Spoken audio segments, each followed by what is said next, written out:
Joining us now, U.S. Oil and Gas Association President Tim Stewart.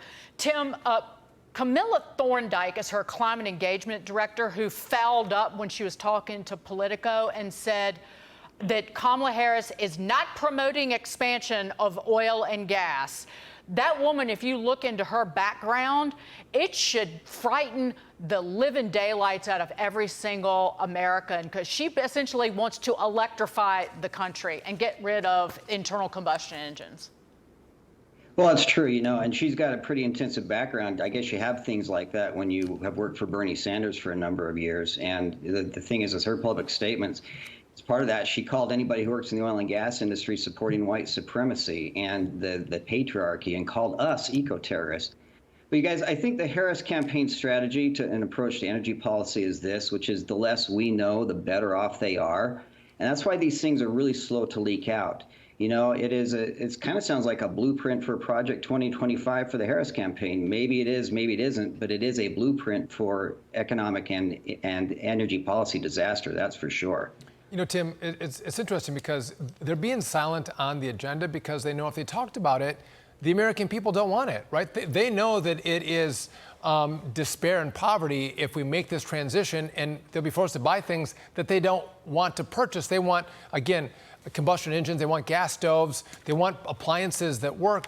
And again, I'm troubled, I imagine you are as well, that this hasn't been discussed on the campaign trail so the American voter can judge her, assess her and the policy, and then make a decision at the ballot box. Well, yeah, and in particular, they've got to be very careful.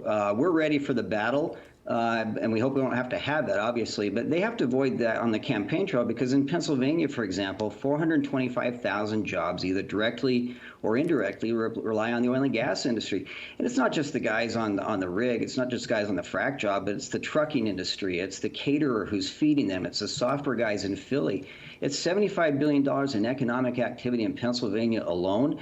And they cannot let these things come out. And as they start to leak out slowly and people learn more, they get more and more defensive, as they well should be. That's advisor, Camilla Thorndike, referred to the fossil fuel industry as a death cult, and that people in that industry murder people every day. So to remind the American people, they provide prosperity to every single American, what you do. And they don't want you to exist. Yep. They don't want prosperity and a decent cost of living. They don't want it.